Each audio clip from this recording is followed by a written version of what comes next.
Welcome to Kellogg's Global Politics, a podcast on current events in U.S. foreign policy and international affairs. My name is Dr. Anita Kellogg, an international relations scholar specializing in the relationship between economics and national security. I'm here with my co-host, Ryan Kellogg, an expert in energy investment and policy. Thanks and glad to be back. So this is episode 48, and we're recording this on July 27th, 2024. On this episode, I had the pleasure of speaking to Angela Stent, a senior non-resident fellow at the Brookings Institution and senior advisor to the U.S. Institute of Peace. We covered a range of topics, including how the U.S. elections might affect Putin's execution of the Ukraine war, the current domestic situation in Russia, and Russia's relationships with the large number of neutral countries that haven't bought into the West story of the Ukraine war as an existential threat to democracy and the global order. We also discussed the far right's white nationalist dream of allying with Russia against China. What a difference a month makes. The Democrats have a new presidential nominee in Kamala Harris. But what are her views on foreign policy? We talk about the potential differences in her policies from the Biden administration. So, can you believe in our last episode, we were bemoaning the Biden debate and just feeling like so depressed about the election. And now we have a totally new nominee. Yeah, no, it was absolutely insane, pretty much unprecedented in terms of like what's happened in the last month. And then isn't it unprecedented? When has anything similar ever Well, happened? I mean, the only thing is the 1968 election, where that whole year in terms of the chaos, successful assassination attempts, unlike, unfortunately what we saw with Trump's near miss. But yeah, just the general chaos of that year. That's been the biggest analogy, I think. But yeah, who would have thought that a debate, heading into that it would have such huge consequences at the end of the day? It's impossible to have predicted that because debates never have huge consequences, right? Well, nobody's ever blown a debate that badly, though, in all of political history, I think so. It's definitely new. I'm not so sure about that, but I think no one's come across as so old before. Yeah, certainly not since television has existed. Maybe there were some debates pre-television or pre-radio where you had a candidate that was that out of it. Of course, we've never had a candidate that old. We're as old as Donald Trump is now. So yeah, just absolutely mind-boggling. And then seeing the shift that happened from the assassination attempt on Trump and him emerging out of that and looking absolutely invincible with that, just having the poise and the understanding of the PR value and kind of the adrenaline and emerging, with this epic photo, heading directly into the RNC a couple days later. And they basically were treating it like a coronation. The election was effectively over with Biden, his poll numbers collapsing, an absolutely triumphant, Christ-like Trump emerging from his near-death experience. It seemed like, the Republicans were going to cruise and we should be spending this whole time talking about future Trump administration, which may very well still happen. But then seeing the whiplash of Biden then dropping out and then the surprising consolidation behind Harris. Yeah, and the fact that the Democrats were able to persuade a presidential nominee to drop out of the race for that reason, that is unprecedented. And there is this book that this professor at UCLA wrote right before 2016, I think, came out, called The Party Decides. And then everybody was like, well, it doesn't look like the party decided when it came to Trump. But certainly you saw that happen this time with the Democrats, just seeing their chances slip away and not giving up until they could reinvigorate those chances with a new candidate. No, absolutely. And I think this is the second demonstration. I mean, it shows that the Democrats, unlike the Republicans, which have completely collapsed as a party institution itself, exist only to support Trump at this point and his cult of personality. But the Democrats still function as a real political party. And this is the second major incident. This was more dramatic than what we saw in 2020, where essentially you had a very crowded primary field. Biden was struggling. Bernie Sanders was surging. But essentially the party leadership determined, the ones that were more towards the center or the center left, forced all of the candidates that were not Biden to drop out, which they effectively did after, I don't know if that was before Super Tuesday. It was fairly early in the primary process. And all of that support consolidated around Biden, and he won. And that's something the Republicans could have easily done if they were still a functional party back in 2016. And Trump never would have won. He never would have come to power if they had been a functioning party. But by then, they were so rotted out and so divided that they could no longer function as a party effectively. Yeah, true. So pretty remarkable events. What do you think about Harris's chance? I was very skeptical heading into it. I was actually more of a proponent for an open, competitive mini primary process. This is something that had been proposed by James Carville and a bunch of other, because the New York Times, I felt like, was just on an absolute blitz from the end of that debate to Biden stepping down in terms of putting pressure on the administration. And during this time, you had a number of high-level Democrats coming out with different supports of different systems. But yes, I was more supportive of that because and this may still be the case, but I'm we're hopeful now, but I did not see America, particularly when we're talking about the swing states where this election is going to be decided, being able to support a Black woman for president. You've been telling me for years that the country can't support a woman for president, let alone a Black woman for president. Yeah, I know. Yeah, that was certainly how I felt in 2020, and I think that held true. I guess we don't know, but I think that held true because it had been so soon. Because the only experience we've had is with Hillary. Hillary, I think, is a unique candidate in that she had so much baggage from the Clintons. She was so hated by a huge part of the population. So it probably is not fair to women candidates to judge them by how Hillary performed, because Hillary came with all that baggage and the Clinton legacy and all of that. But I don't know. It's real early on. But seeing the surge in enthusiasm, particularly, you kind of would expect that with the African-American population, especially with Black women.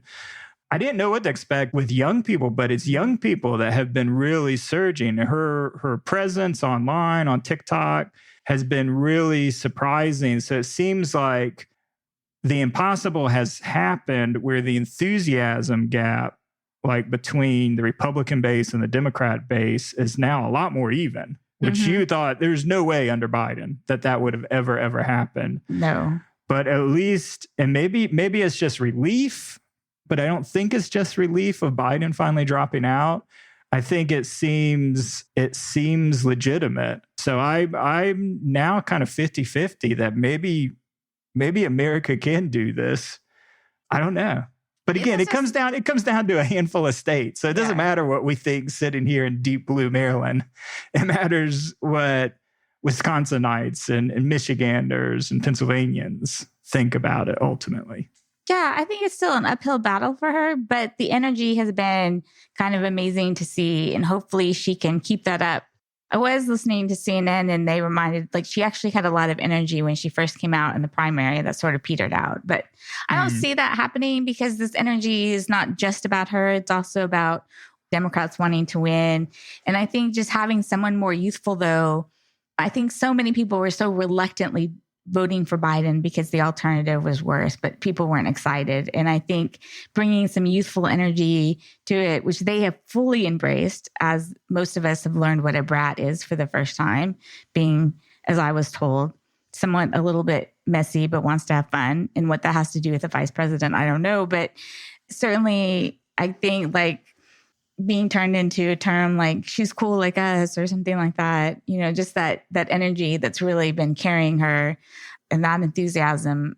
And what most people have said, the artistic side of it, not just endorsements, but the embracing, Beyonce song and all that, is more akin to Obama. Mm-hmm. Oh. And yeah, the cultural support, the cultural energy behind the campaign right now is enormous. Yeah. So I don't know if that was enough for her to win, but it's been kind of a relief for me to see, as someone who thinks sort of her as uphill. And I think a lot of people who are pretty skeptical of Kamala being the nominee have been pleasantly surprised by that.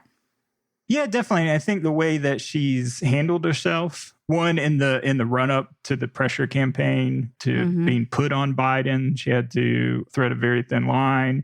But then, yeah, just the speech that she made going to the Biden campaign headquarters, because essentially all of his staff became her campaign staff. I mean, it was a very seamless kind of transition. But the way she's handled that, the way that she's handled her couple of speaking engagements and rallies since then, it certainly, I mean, she had been defined maybe largely by the right-wing media as incompetent, as basically not capable, of one of the weakest vice presidents, essentially, that the country has ever seen.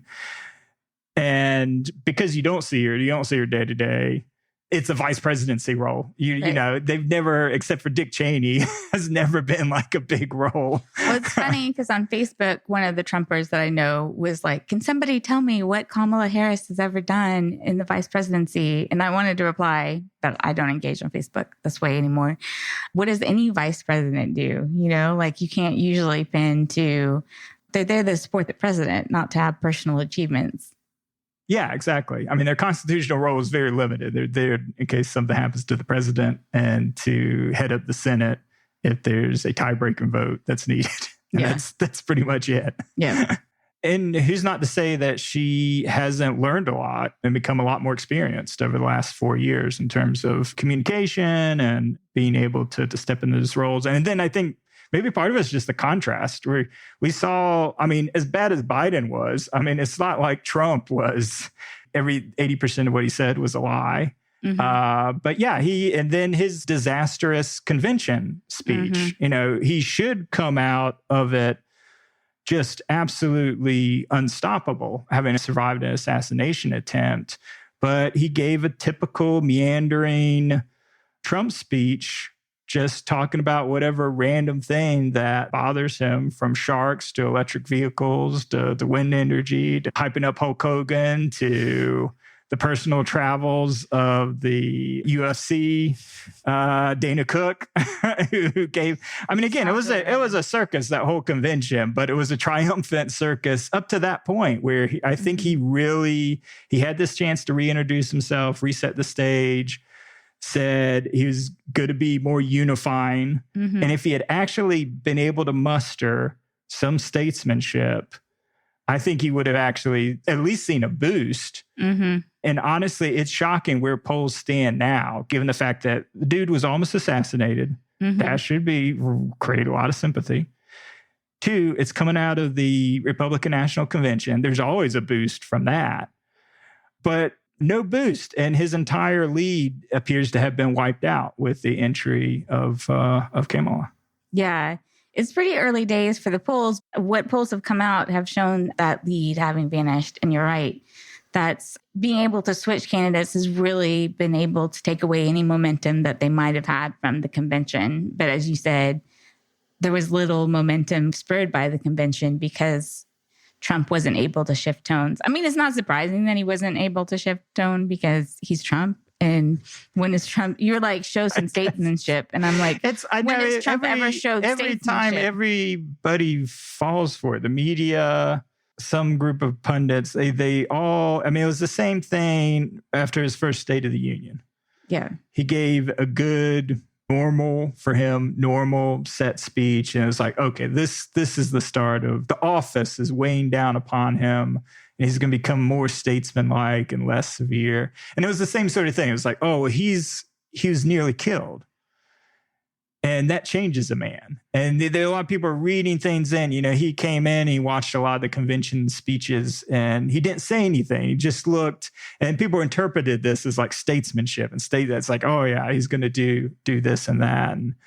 But nope, just got up there and delivered the same meandering garbage that he does. So I think it'll be interesting to see if there's a lot more. I know this is what Democrats are pushing. It's like, well, now he's the old guy. Yeah. Let's concentrate and have a fine-tooth comb through every stupid thing that he says. Yeah. And they're able to, yes, he is an old guy. And they couldn't make much of, I mean, he's the oldest presidential candidate so far. And now that Biden has dropped out of the race, no one this old has ever run for president before. And you can make a real contrast in age. And I think that definitely shows up when you look at Kamala to Trump. I mean, there's a big age gap, and sort of what Nikki Haley certainly really wanted for the Republican Party to be able to do against Biden is what the Democrats have now shifted to accomplishing themselves. Yeah. So speaking of Nikki Haley, do you think, so there's a lot of buzz going around that Trump's having buyer's remorse around J.D. Vance.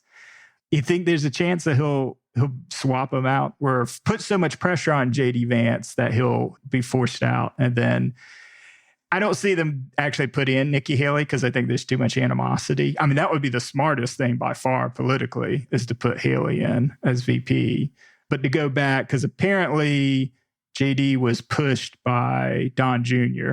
because those two are close. Over Trump's objections, because he wanted to go with Doug Burnham, the rich governor from North Dakota. No, I don't see him changing vice presidents. You don't think so? I don't think so. I don't know if you've been reading. J.D. Vance has been tanking out. And normally a VP shouldn't even get that much attention, but he's been a big-time net negative to Trump and everything that he said. And obviously the cat lady comment, I think, has been the biggest one. My casual perusal of Twitter certainly has shown that sentiment, that many people think that Trump will dump Vance, but I don't think so. I mean, again, there's lots of unprecedented things that are going on.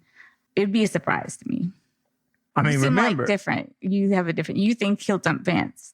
I think he is treating this as an act of survival. And if he feels cornered at the polls, I mean, I don't see it. People are so fixed. So the polls can only change so much. But yeah, maybe there's a chance if he feels like he's getting boxed in, and this is the one thing that's keeping him out of jail, then yeah. But I don't think he can fire them per se. I think you have to convince them to resign. So I don't know what and then J.D. Vance has to accept his political career is effectively over. Yeah. Because he no longer, the only reason he won Ohio is because he had the blessing of Trump. And without the blessing of Trump, I mean, ask Mike Pence, you're done. Yeah. I don't know. I don't see it happening, but a lot of people do. That's all I have. I've been reading a lot of people are like, oh, he's going to dump Vance. It's going to happen anytime. But that's not, I don't know. Yeah. Well, should we pivot to talking about Kamala's foreign policy? Absolutely. Okay. So switching to that, hasn't had a lot of foreign policy experience herself. She spent 2 years as a senator and then as vice president. Biden considers himself the foreign policy expert, so there hasn't been really a role for her, unlike there was more of a role for him under Obama, because Obama had only had 2 years of a senator experience too. And you couldn't say, from that, it's really hard to say what a person's foreign policy is going to be. So Kamala, though, does bring more experience than Obama did, because she has had these 4 years under Biden to be able to meet with leaders and engage on that level and to learn a lot. So we wanted to go in and just kind of tease out some of the differences and even similarities between her and the current administration. For the most part, I mean, everything that I've read is largely expecting them to have similar foreign policy views in contrast to a Trump-Vance administration.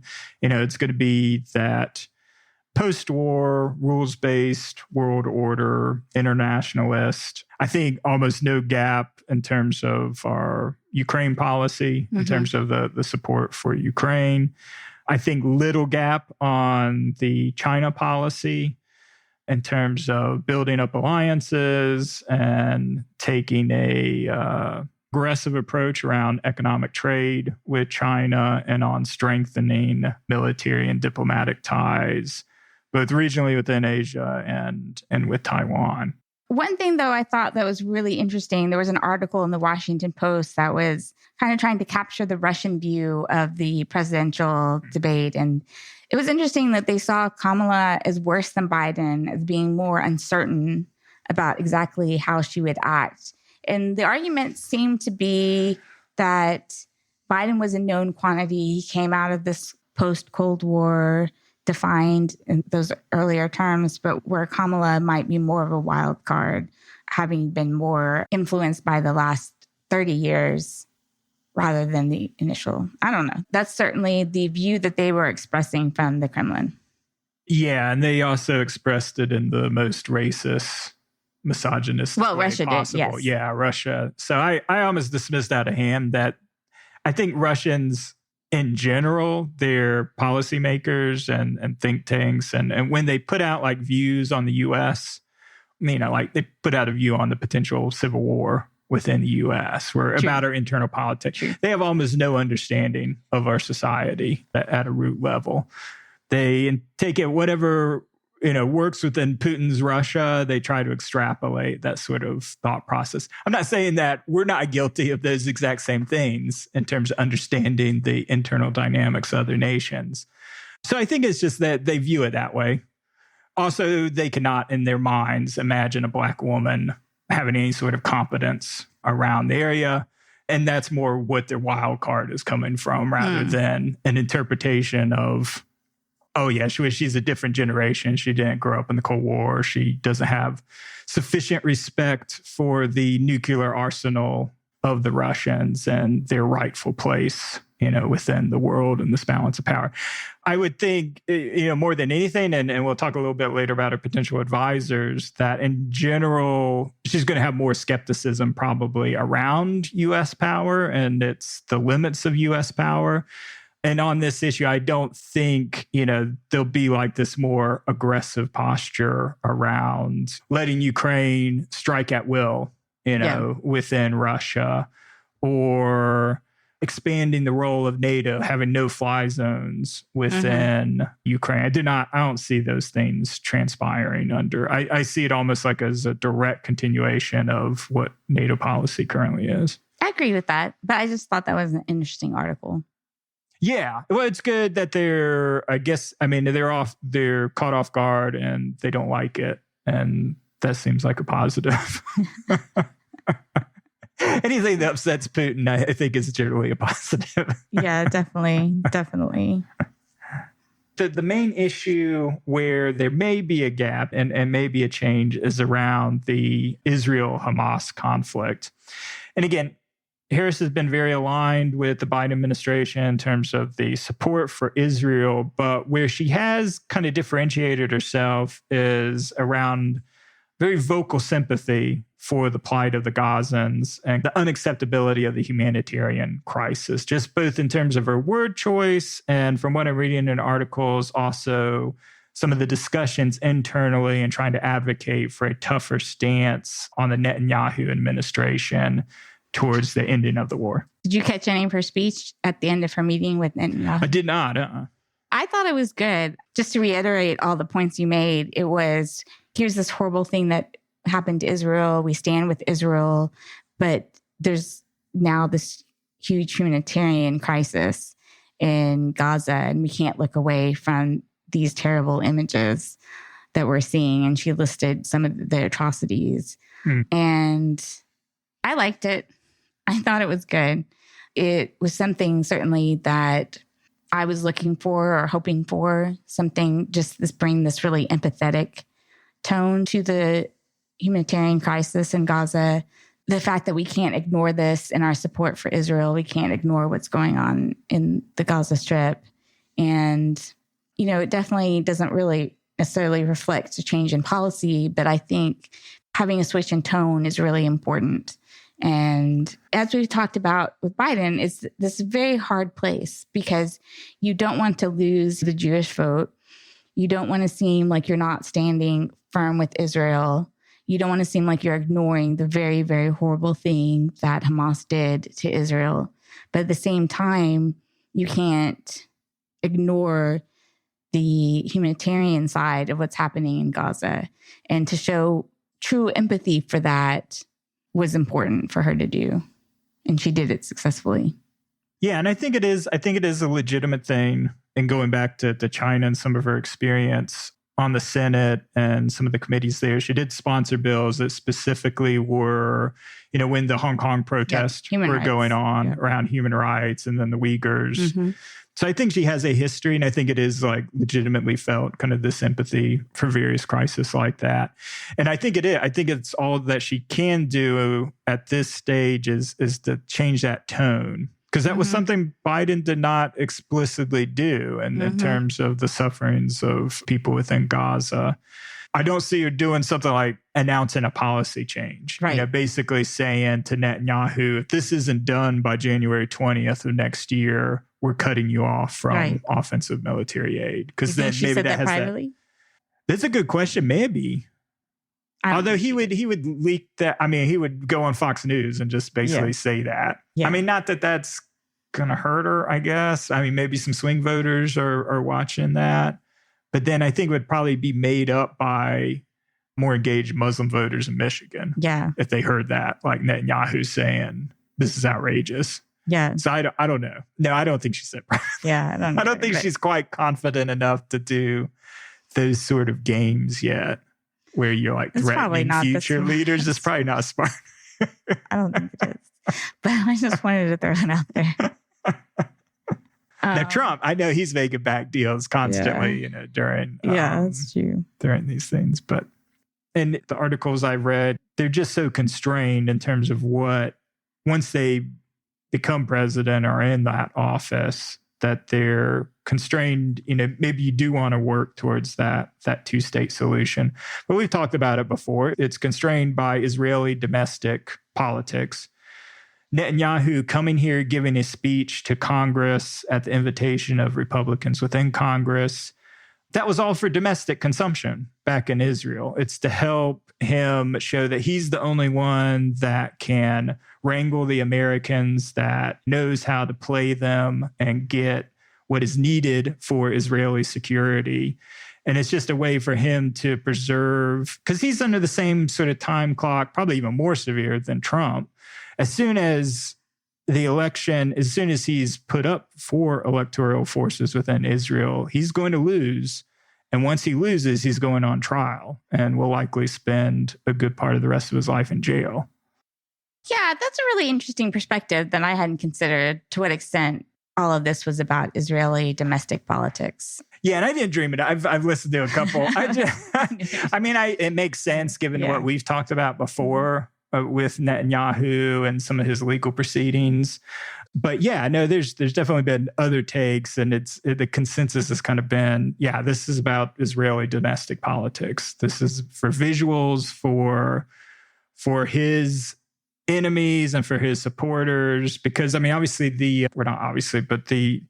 I think since we last talked about it, their bipartisan war council has fallen apart. You have this big movement around the families of the hostages still going on. Netanyahu has 30% approval rating. He's under a tremendous amount of domestic pressure. And I think it serves in big contrast the way that he was received. Because the last time he did this was he came to Congress and he spoke out when Obama was in the White House and they were getting ready to sign the Iranian nuclear deal. Oh, that's when he came. And Netanyahu came, again, at the invitation of Republicans and gave this divisive speech. But it was a much different atmosphere than now. And obviously with this, Kamala didn't attend. She had other things to do. She had other things to do. But the part that I didn't think about it was the visual. And I think this is probably even more of how well her campaign's being run currently is during that speech, the head of the Senate sits right next to the Speaker of the House. So that visual of seeing you're supporting Netanyahu, the impacts of that domestically, everybody's doing these things for domestic. That's why I always go back to understand international politics. You have to understand the individual domestic politics. Of course. No, I thought that too. That's why she did it. She didn't want to have that view. Had that visual, yeah. But it was part of not her particular actions, but of the speech. Many Democrats did not attend the speech.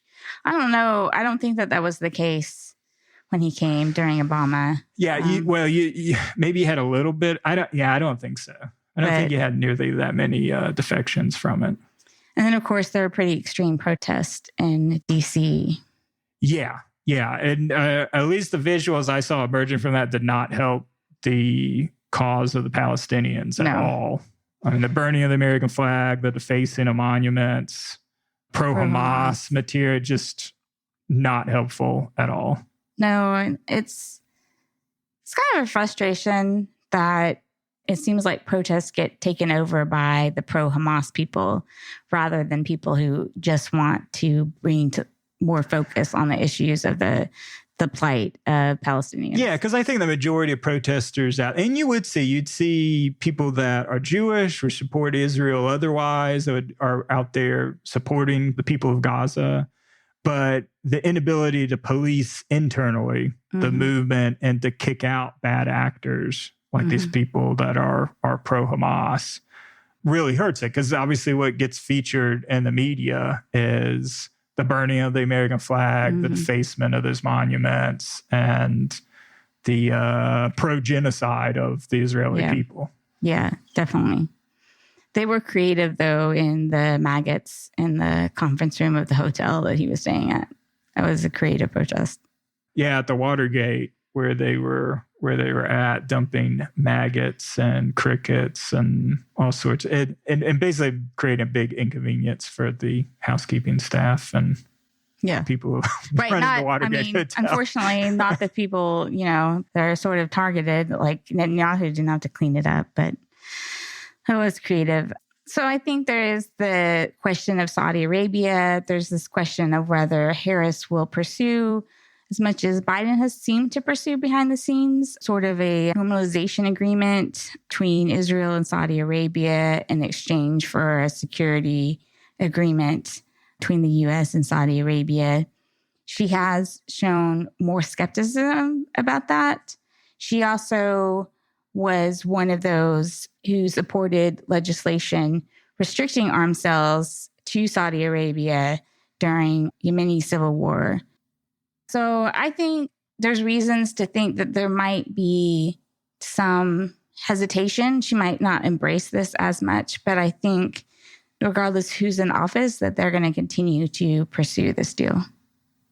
I think so. And I certainly think in the remaining time available to Biden and his staff that they're going to push hard. I think it was Blinken that gave the football reference that they felt like they were on the 10-yard line, which anybody who knows football, 10-yard line, that's the red zone. Defense gets tough. That definitely does not mean you're going to score, even if you are. If you're on the one end, the 1 yard line, then okay, maybe you're close. So 10-yard line, I don't know how to interpret that. Still difficult to go. And I don't know how they get that because there's so much, the domestic and the Netanyahu administration has all the incentives to not do this. But I'm saying if they were able to get that, at least heading into a Harris administration, she would have a framework towards presumably a two-state solution, towards a normalization. So then it would be more like Biden has already set a pathway for what the Harris administration basically has to follow. Yeah. I definitely see that. Yeah. One of the areas where there's not maybe a huge difference in actual policies, but in sort of tone for sure, is she's left of Biden on free trade. Biden actually, under Obama, seemed, he supported the TPP, was more generally a free trader. That shifted in the election because of wanting to make sure that they kept the union vote or got the union vote, didn't completely cede that to Trump, and has not pursued any trade deals since he was president. But I found it really interesting that Kamala was one of only 10 senators that voted against the replacement of NAFTA under the Trump administration, and that she adamantly voiced opposition to the TPP under Obama. So obviously this is an area we're less happy about. She has tied the environment and climate change to her opposition of free trade. And some think that maybe there might be some smaller trade deals if they address climate change. It seems possible. It seems like she's more in line with, in general, we've talked about this before. Big trade deals are dead. Yeah. Neither party has any appetite for those. she kills it off for different reasons or additional reasons than what the right now kills it off for. Mm-hmm. But, essentially it doesn't seem like a big... Not a difference in policy, but I think just it's a difference in... philosophy yeah. or... Mm-hmm. Yeah. I think just worth noting for that. It's always disappointing to me. Yeah. I mean, it'll come back around, but it may be in 20, 30 years. I don't know. I mean, I would certainly feel better about all the U.S. industrial policy if we were also pursuing trade agreements at the same time. That makes more sense if you're going to say industrial policy is not protectionism. Yeah, the whole concept going back to like friendshoring at least, or having these. I mean, we don't even have the free trade deal with the UK, and they were bragging about that as a reason for the Brexit. They were going to sign, a big deal with us and with all the Commonwealth countries. And yep, that didn't pan out. That didn't pan out very well. Yeah. No. So it's not like, as you said, that there would be a trade agreement anyway, but certainly her predisposition to it is, I think, still notable. Yeah. Yeah. So finally, the only other thing that we have to really suss out her positions are her national security advisor being Philip Gordon. Yeah, I think he was noted in several different articles. So he's being seen as the one most likely to head up. I think the general consensus is that the current heads of Biden's foreign policy, Jake Sullivan and Anthony Blinken, would both not continue on under a Harris administration. So the only person that the people have been really looking towards is Philip Gordon, who's the current national security advisor to the vice president. He served previously in the Obama and Clinton administrations and is seen as a European expert with good extensive experience in the Middle East. And I think that's where people are most focusing on, because he was in charge of U.S. Middle East policy during the second term of the Obama administration. And this is during a very tumultuous time in the Middle East following the tail end of the Iraq War. Then the beginning of the Syrian war, the famous Red Line. So he was a strong advocate for avoiding military engagement and was pushing internally actually to strike a deal with the Syrian government led by Bashar to end the war. So I think all of this made him, for his generation, a lot more skeptical of U.S. power and a lot more pragmatic in terms of its limitations within the Middle East.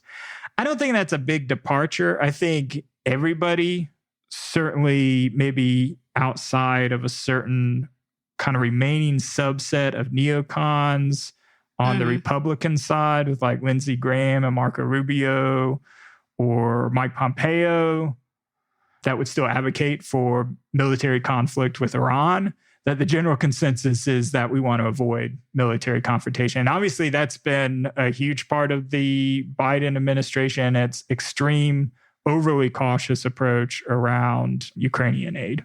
Yeah. But it's still, in every other way, an internationalist, believes in a central role of the U.S. within the alliance system, but is pragmatic in the sense that has seen the limits of U.S. power and the ability to reshape countries. But again, I don't think that should be a controversial decision. That's fallen so out of favor amongst most foreign policy professionals that it's hardly worth noting. So yeah, I think it's basically experienced people from Obama, from Clinton, that would be central to shaping a continuation, essentially, of Biden policy going forward. Yeah, so I think that's about as much as we can really say about her foreign policy positions at this point. Yeah, it's limited information. Obviously, her experience as vice president, I think, is the central part of what she's going to bring into the role in terms of like foreign policy. And in that way, she's more experienced than a lot of incoming presidents because of that experience. Yeah, definitely. I want to move on to my interview with Angela Stent, who is an expert on Russia, has written several books on the topic.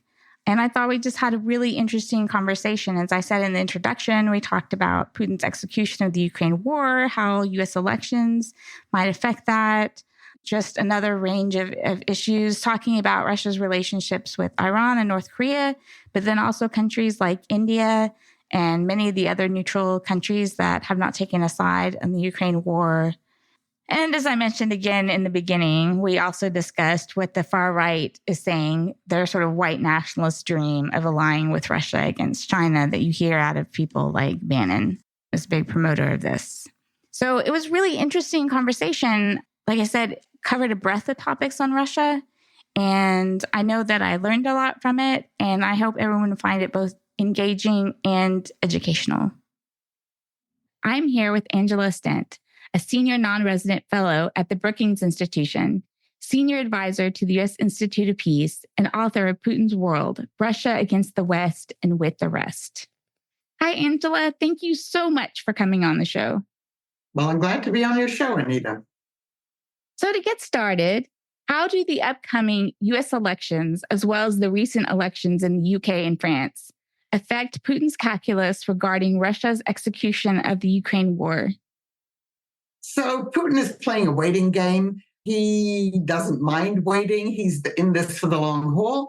And he has believed, I think, right from the beginning when the invasion didn't go the way he thought it would in February 22, that if he waits long enough, Western resolve to push back against what the Russians are doing to deny them a victory, that will weaken. And he has seen now in France with the elections, it's unclear what the next government will look like. It's not the far right now, it'll be the left that will have more power, but it may be paralyzed. We don't know whether President Macron can put together a government. And Macron has become a very staunch supporter of Ukraine. So that's one major European country. In Britain, we have a Labour government. This Labour government appears to be committed to supporting Ukraine.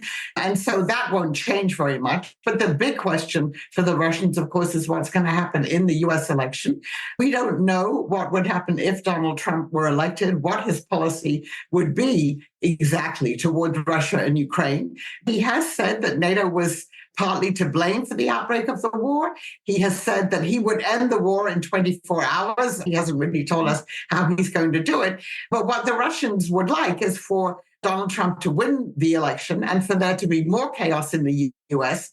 And they would hope then for a more Russia-friendly policy and less support for Ukraine. So I think all of these things, Putin himself said just the other day, nothing's going to change until after November of this year. Yeah, I definitely agree with all those points. So short of taking all of Ukraine, how does Putin define victory in Ukraine? And what are the odds he will accept negotiations for something less? I mean, he's had different definitions of victory. We know that his overall goal is to change the government in Ukraine, have a Russia-friendly government in Kiev, a government in Kiev that eschews NATO membership. Putin has now softened a little bit on the European Union and has said, well, if they want to join the European Union, they can, but we know that that's a very long way off. So that the ultimate goal is regime change, and if not occupying all of Ukraine, at least controlling it. First of all, the 4 areas that Russia claims to have annexed, none of which it fully controls, controlling those, making sure that Ukraine will never really be whole again. And if he were to succeed in that, then if Russia regrouped, then I think he set his sights further west as well, on the Baltic states, possibly Poland. But that's far off. But certainly, I think his goal remains regime change in Kyiv. So definitely difficulty in ending the war for sure. Yes. So he's not interested in negotiations. Every so often, he says that he is. He said that just, I guess, last week because he knew the NATO summit was coming up. I'm sure that he wouldn't mind beginning negotiations, but with no real commitment to ending them. And he said that the minimum for those negotiations would be the Ukrainian recognition of the Russian annexation of those 4 territories and, of course, Crimea. Does Russia have any sort of timeline, or does it feel like it can wage this war almost indefinitely as long as it can outweigh the Ukraine and the West? Well, so you could ask, does Putin have a timeline? He's about to turn 72, but he seems to be quite patient. And Russia now has stepped up its own production of weapons. The economy is on a war footing, so it can produce some of what it needs. And then, of course, it has Iran providing it with drones and North Korea. providing it with ammunition, with missiles. So as long as it can get these weapons, and China indirectly at least boosting the Russian military industrial base, exporting components to Russia that can be used in this war. So as long as he has these outside sources of support, he can continue fighting the war. He also has enough men, even though hundreds of thousands we now know have either been killed or severely wounded, but he still has enough young men whom he can draft, and they're drafting people from other countries. So manpower is not so much of a problem for him, whereas it is a huge problem for Ukraine. Yeah, definitely. Going to the economy, the West has tried various measures to damage Russia's economy in order to hurt its ability to wage war and turn the population against Putin. What is the domestic situation in Russia today? So the sanctions that we have imposed have impacted the Russian financial sector. They have impacted the Russian economy, but not to the extent that the average Russian person really feels it. And in some ways, many ordinary Russians are better off now than they were at the beginning of the war. If you do join the army, if you go and fight, you're paid quite high salary, more than you'd be paid if you were trying to get a job, in a factory. And if you die, your family is given financial compensation. So the average Russian has not felt the pinch yet of all of the Western sanctions. And I think there was maybe some kind of miscalculation there. If you go to the main cities like Moscow, the restaurants are all open, the stores are stocked with goods, not with American or European goods, but from other countries. And then those Russians that live in the poor, benighted areas of Russia, they don't feel any worse off because they weren't really any better off before. And so you're not going to get people out in the streets because they're hungry. Now, the other thing that's happened domestically in Russia is that under Putin, we've had increasingly greater repression, particularly in the last year. You have, of course, the death of Alexei Navalny, the really major opposition figure who was, poisoned and essentially denied medical care. You have another Russian critic, dissident, Vladimir Kara-Murza, who was also poisoned by the Russians, who is in Russia, who's just been moved from his prison to a hospital facility. His health is bad. And you have a number of other leading opposition figures jailed for a very long time. And there's such a huge disincentive now to make your views known if you oppose the war that very few people do it. And those Russians who opposed the war, many of them left right in the beginning. And so we think up to 1 million people left Russia, including those who didn't want to be mobilized. So the economic situation is okay for most Russians, but the domestic political repression has really increased.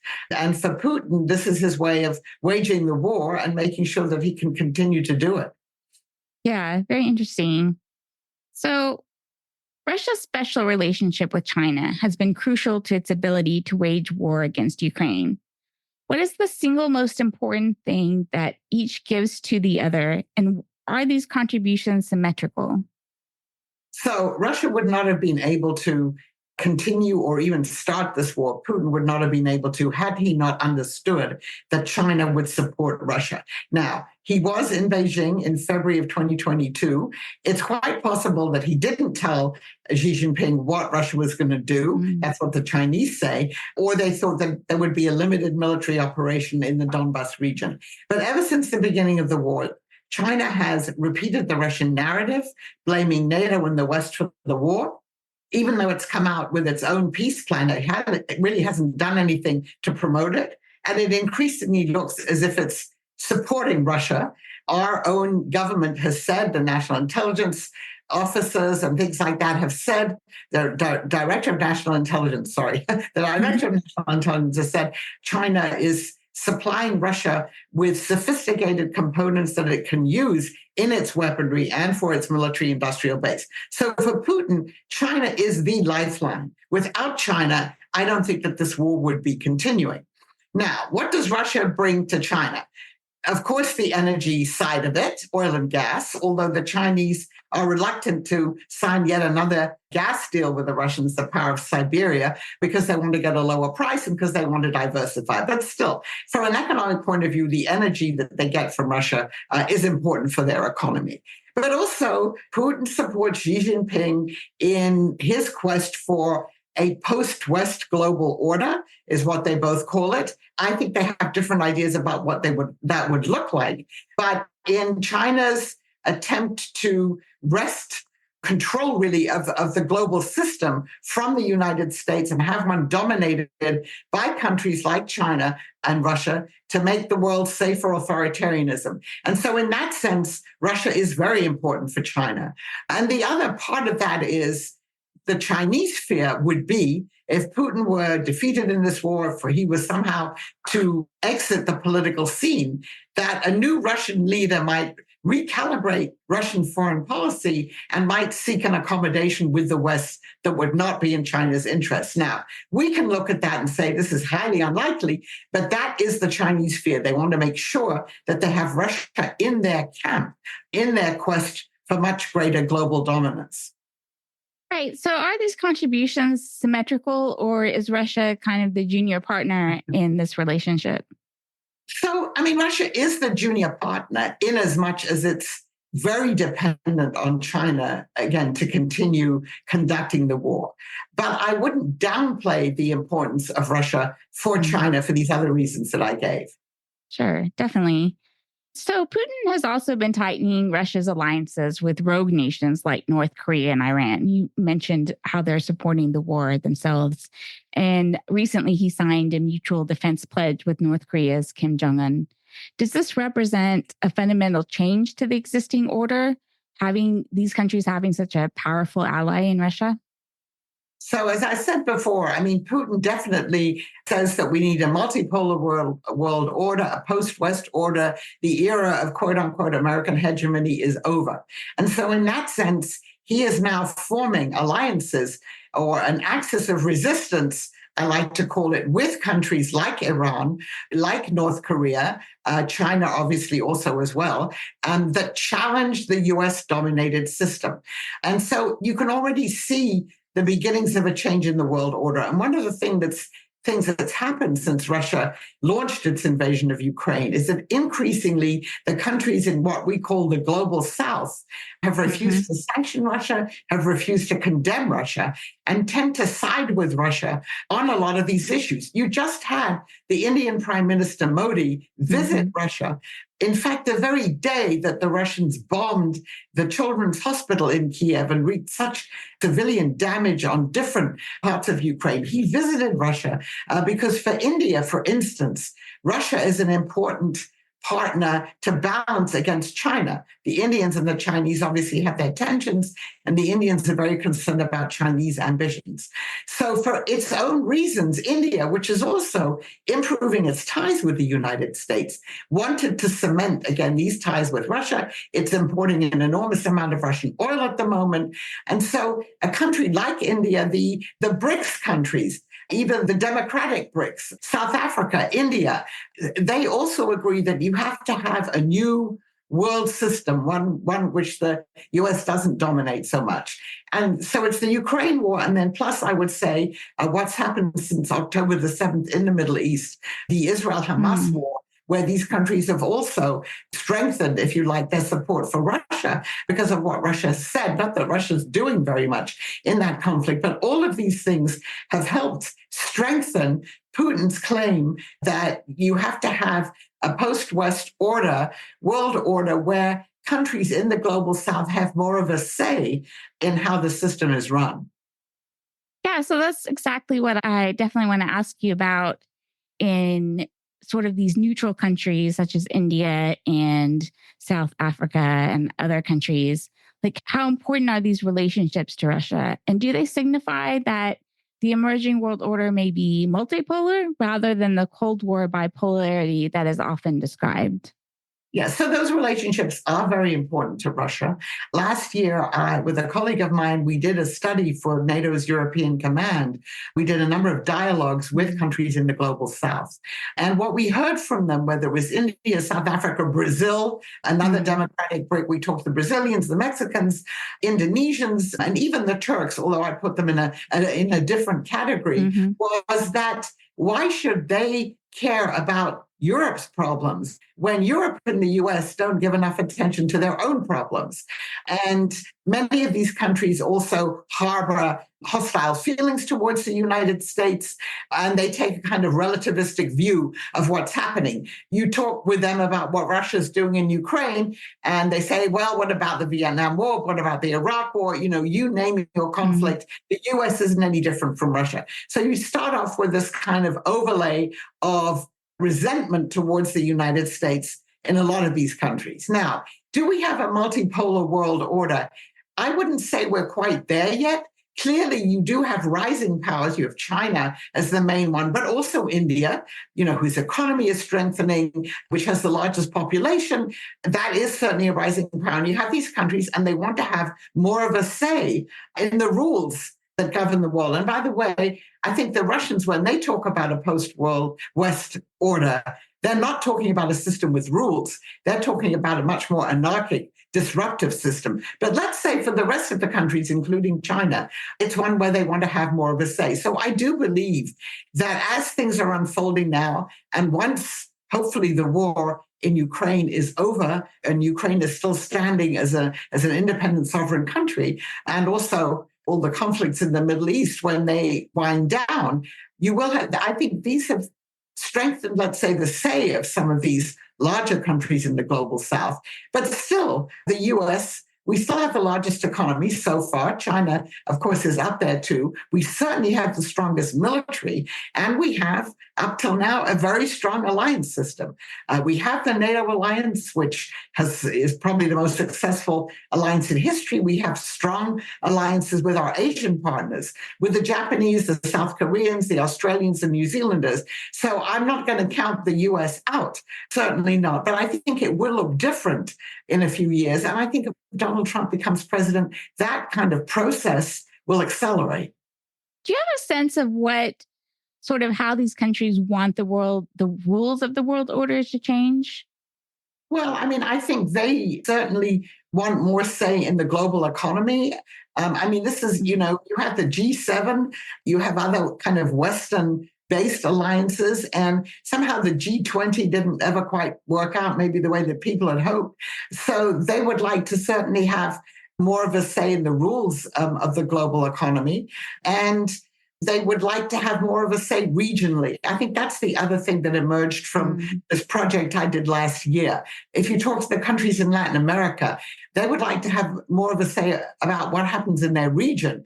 And, Latin America, obviously, those countries still feel very dominated by the US for historical and economic and all those other reasons. And I think that's probably true in other parts of the world as well. Yeah, that makes a lot of sense.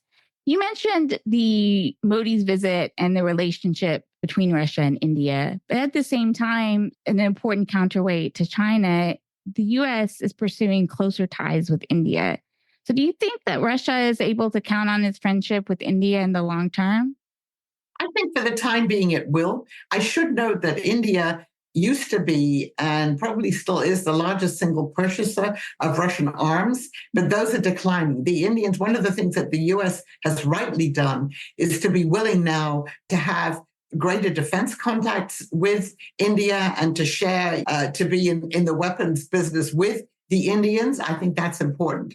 But I think from the Indian point of view, first of all, India and the Soviet Union were close partners. India was the leader of the non-aligned movement during the Cold War. It does, and right now, from an energy point of view, Russia is very important to India. And as long as China is seen as an adversary in India, largely, even though, again, Indian trade with China is very important, then I think Russia will still count as a balancing power. But I also do see Prime Minister Modi, and this has been going on for a few years now, certainly strengthening ties with the United States and seeking stronger ties with other countries. So Russia may become relatively less important, but it will still be important. You mentioned that India sees Russia as a counterweight to China, but that's a little confusing to me given Russia's sort of alliance with China. So do they see that relationship as a problem? Well, they do see the relationship as a problem. And you're quite right. It's a little bit contradictory. So the Russian officials, when they talk to the Indians, apparently say things to them about China or present themselves as a country that can help the Indians with China. Well, what we did see is they were successfully mediated a few years ago in a Chinese-Indian border conflict. But the Indians, and I think this is one of the reasons why Modi went to Russia this week, they also understand that they need to try and maybe impress on the Russians that for them, China is a threat. And not that they believe they can distance Russia from China, but just to kind of solidify that relationship with Russia and the support that Russia would give them against China again if they had another border issue. Oh, that's really interesting. Russia developed close ties with many African countries through the activities of the paramilitary group Wagner. Now that this organization no longer exists, what is the status of these relationships? Has Russia simply taken over these operations? So I would say it's maybe not quite accurate to say that Wagner no longer exists. I mean, parts of Wagner do exist, particularly in places like Africa, where obviously Wagner supported a number of dictators there and gave them security assistance and then benefited from their rich raw materials, made a lot of money in Africa too. Now, most of Wagner has now been absorbed by something that the Russians now call the Africa Corps, which is quite ironic when you think that Hitler, of course, that was what he called his army that was fighting in Africa. Anyway, the Russians call it the Africa Corps. So it is nominally, at least, controlled by the Russian government. I would say even when, at the heyday of Wagner, when Yevgeny Prigozhin rode high, the relationship between Wagner and the Russian government, the Ministry of Defense, was complicated. So these elements of Wagner certainly still exist in a place like Africa, in Libya, in Syria. They're not called Wagner anymore, but although they still have, I think, a Telegram channel where they broadcast. But their activities and the money they were making, that's something that the Russian government, the Kremlin's very interested in. You also have now a proliferation of a number of different private military companies in Russia. I mean, Gazprom has its own private military company, and a number of other companies and oligarchs do. And so they kind of blend in with the Wagner people. But the people who were fighting for Wagner mainly are still there in many of these countries. It's just that they're not controlled or they're not answerable anymore to Prigozhin and his deputies. Oh, that's interesting. So here's a question I have for you that's a little out there, but the far right in many countries in the West, including the US, advocates for a white nationalism that would embrace Russia as an ally, given that it breaks its special relationship with China.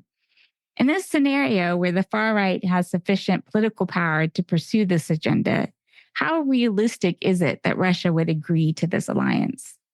Russia is not going to break its ties with China anytime soon. I mean, China, as I said, is its lifeline.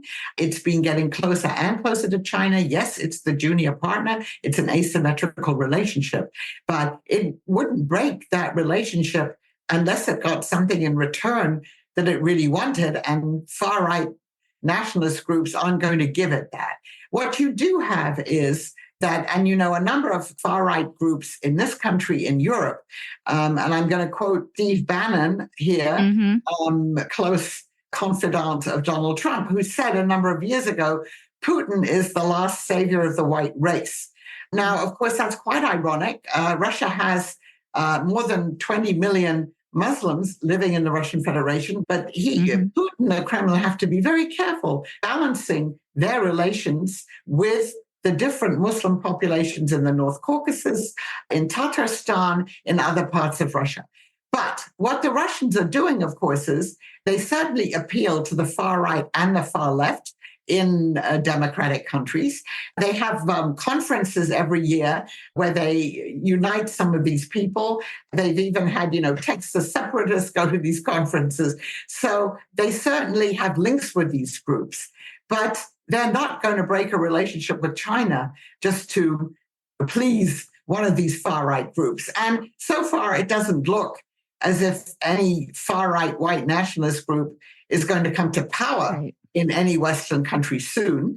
I've seen stories where some of these people have moved to Russia from the US and from some other European countries, again, hoping to get away from, what they would think is wokeness and all the things they don't like about the US and about Europe.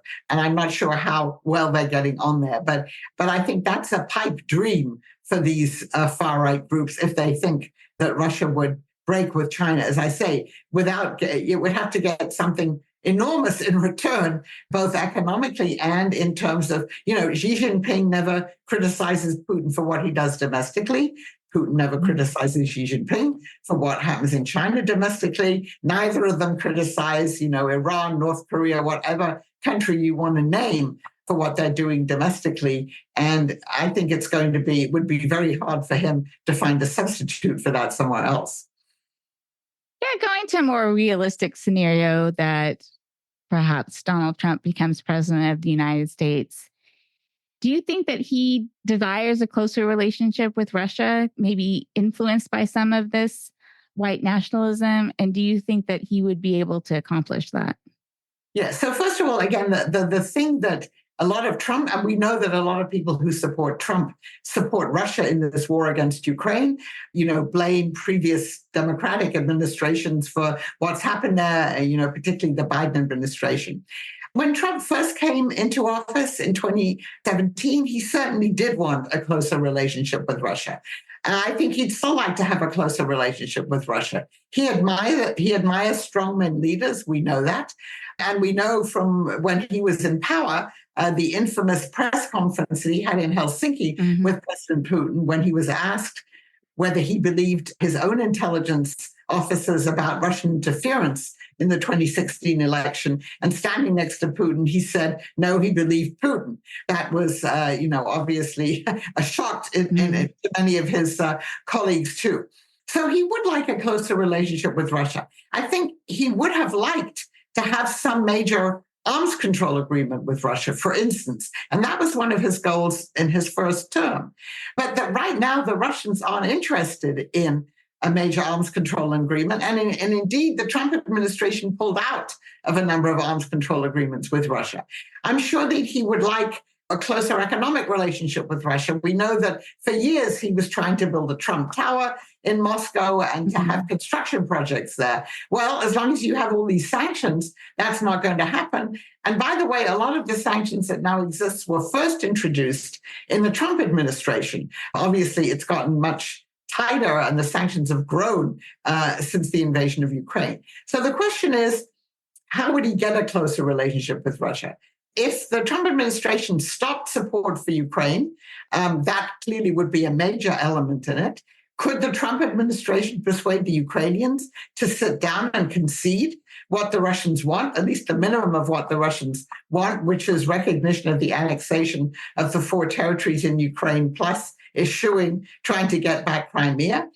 I'm not so sure that he'd be able to do that, because I think the Ukrainians will continue fighting as long as they need to. And a number of their European backers will continue to assist them. But I'm sure that what he would seek, were he to be elected president, would be a summit with President Putin. But I don't know how really clear or well out his ideas are. I've looked now at the Republican platform for the convention next week, which is very short and has practically nothing on foreign policy. It's mainly about domestic politics. So I really have no idea what he would do. And I don't really know whether anyone else does either.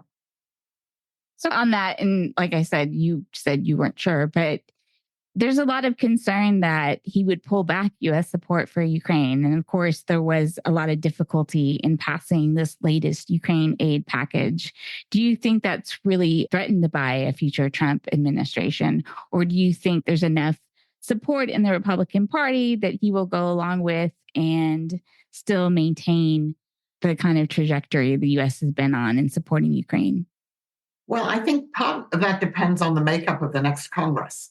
I mean, right now, congressional Republicans, by and large, in both houses, with some exceptions, favor continuing support for Ukraine, including Speaker Johnson, even though it took them so long to agree to get this package of aid passed because of these other domestic issues. So if you had a similar makeup of the US Congress, and I think it would be very difficult for him to cut off assistance to Ukraine. Clearly, he has executive power. We've seen with President Biden that he's used his executive power to send more assistance to Ukraine. Now, if you have a different composition for Congress, if you had a larger Republican majority in the House and maybe also in the Senate, and you had more senators and representatives from the Republican Party who are skeptics about Ukraine, then I think it would be easier for him to do it. So I think a lot of that will depend. He can't do it single-handedly. A lot of that will depend on the makeup of the Congress.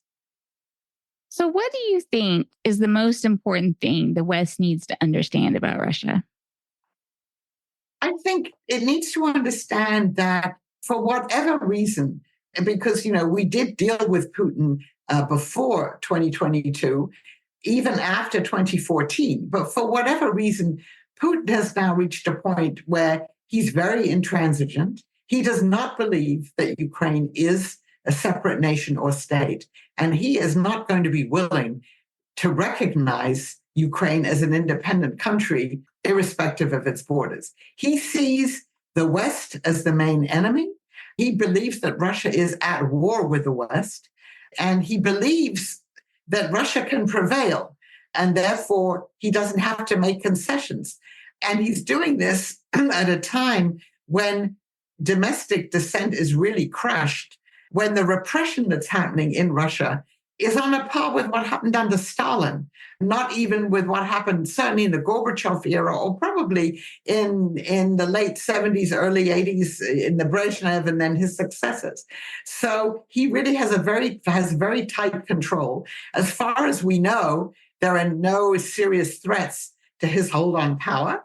For 24 hours, when Prigozhin staged his mutiny, there was some question about what would happen. And we saw then that very few of the elites came out and showed their hands, which side they were on. But right now, he doesn't seem to have any major opposition to him. Having said all of that, of course, we've all been wrong about Russia before, and we can be surprised. But I think at the moment, what people need to know in this country with their allies going forward is that we are dealing with a ruler who sees us as the main enemy, who for whatever reason believes that we're out to weaken Russia, to quote unquote, take parts of Russia back. All of these things he said to justify his quote unquote special military operation in Ukraine, and that he doesn't really appear to be willing to compromise on anything.